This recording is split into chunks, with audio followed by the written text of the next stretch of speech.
this is Sully 800. I'm back again with some pretty great news. As you can see, it's fall. I'm here in Vermont. So this is just across the street from the property I was looking at in my last video. Now here I am panning across the video. So back in Vermont this weekend, just closed on the property, closed the deal. So we put in an offer about 2 months ago. There's some negotiations, and then it needed to be surveyed because this was originally 3 lots, so they're splitting down into 1. So that's all been done. Survey is finished, and we closed the deal yesterday.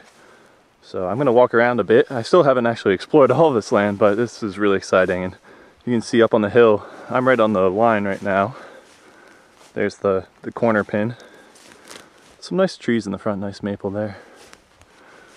But I'm going to walk around a bit, do some exploring down by the stream, see what I can find. We found a tree stand just a little bit earlier that someone else had been hunting on the property. I mean, that's okay. It was unused for a number of years, but see what else we find, and we're going to be doing our planning for a future cabin and turn this property into an off-grid homestead. So stay tuned. So in the front half of the property, it's all field, and you can see there's some pretty big weeds standing up in here. Occasional trees spattered throughout. And the plan would be to keep this as meadow, not necessarily make it all productive fields for food, but generally try to keep it open. So you can see there's going to be a good amount of work with a field and brush mower, try to keep this all down and prevent any young saplings from coming up. There's also some fairly big rocks scattered throughout, so these are sticking up out of the ground, and if you're going to be clearing the land, we'll have to be careful of that. We've noticed them all over. Now this is at the other corner of the front of the meadow. So the tent, which you can barely see, that's the one line. Now we're standing at the other. This front part is divided in half. That's the way we broke down the split, and then we have a lot more land in the back. It widens up out there. Now there's a pretty big drop off, actually. Steeper section here that leads you down towards the stream. Some pretty nice color on these trees, even evergreen, green and orange. It's really nice.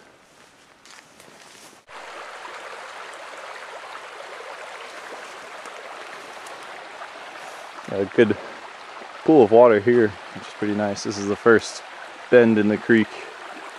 The creek here is flowing to the west, and then it bends here and flows more to the south. You can see it's actually, as it comes down the rocks here, starts backflowing a little bit, like it's going to go this way, but so that's creating another deep pool here.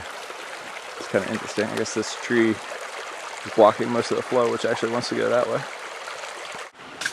So for that one section of stream, we actually own both sides of the stream. The whole thing runs through our property. For most of it here, the property line is going to be the middle of the stream. Got some good sized trees back on the other side. You can see that's about a foot across. This is the area, we're kind of at the bottom of where it was logged a couple of years ago. So this is just the edge of the forest, where there's still some nice tall standing trees through there. You can see that's a pretty big trunk. And this is wood that I'm interested in using as timber for projects, and a lot of it's probably marketable wood as well that we could potentially have sold. And we're hoping to keep track of any good-sized maples that are ready for tapping. So I'm really interested in making maple syrup when the season is here next early spring. There's like a marshy gully just across the stream. I think this is all overflow when the river gets too high, so there's probably not much you can do in this area. But once again, this is towards the bottom of the clearing. It gets a lot nicer above. This is the very southern edge. And actually it starts getting back into some bigger trees again, which is nice. We're going to head up the corner, so this skirts right by a railroad track. We've been here for 2 days now, haven't heard any trains. I think the line apparently runs about once a week, so it shouldn't be too frequent. Still haven't noticed any other big maples. It's mostly pine along the stream, and once you get further back into the property, there's more hardwoods. And then this is the clearing where they did most of the logging on the hill. There's still some trees with leaves standing, not too much. kind of goes across the slope as well. And this is all raspberries now. We're beyond raspberry season, but I think I've seen 2 or 3 since I've been up here. Hopefully I can find one while I have the camera and before I eat it. So I'm in the very western part of the clearing now. And sorry for, I just keep mentioning all these directions. A lot of that's for my own benefits. I'm looking back across the road.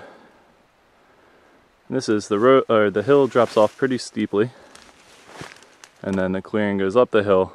There's a much shallower slope. So this is actually kind of a bit of a valley. The corner with the train track is up there, that gets steeper. And then the corner with the cow farm is up that way. It's a bigger hill as well. So those are the highest points on the property. The clearing is in a bit of a gully, sloping low on the west side, high on the east. There's a couple of raspberries still hanging around, just really, really tiny guys. Let's see how they taste.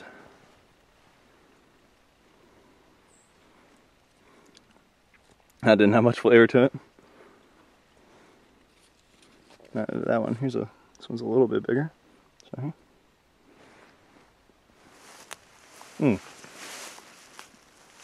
Yeah, it's really sweet. So it's the 29th day of September. You can still get some raspberries. That's good to know.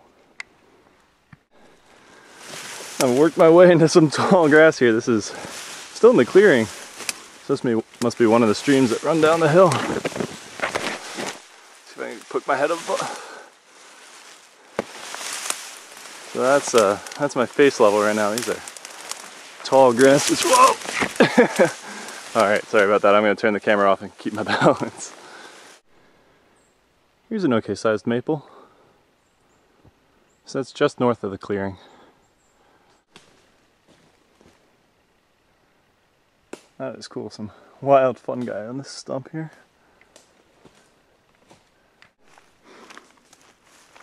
So a mushroom walks into a bar and orders a drink. The bartender says, "No, we don't serve you here." The mushroom says, "Why not? I'm a fun guy." That was on a test I took in my science class in 7th grade when we were learning about different types of animals. My teacher gave it as a bonus question. And one of my friends thought you just had to answer any of the things that a mushroom is, so he said, "Why not? I'm a heterotroph." Which I've always loved as an answer. It doesn't really quite work as well as a punchline though. There he is. And now here's the fence line. So just over that, to the east of our property, there's a pretty big cow farm, which is nice. There's a road at the top of the hill, a little line of trees, so it's not open pasture. But it's pasture beyond that, so at least we know it's not a development at the moment. It won't be opened up into any condominiums, which we're joking is our plan to do for this property. This corner, this is actually pretty close to the fence. Seems like this might be the best area for views. So it's raining, pretty foggy, but you can see pretty far out on the hills all the way around. And it looks like a nice place to maybe build a cabin. So this is the 3rd time I've walked this property, definitely the most in-depth. We just came across a ravine, so 32 acres is a big space. I think there's still a lot of stuff out there that we haven't probably found yet. We're heading back down, go to the stream, and back to our camp for the night. Still feels strange. I'm still getting used to this whole concept and everything else. This doesn't really feel like home yet, these woods. Well, of course it's not home.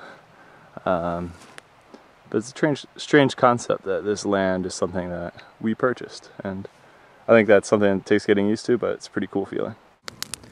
Finally getting some time to dry up and warm up.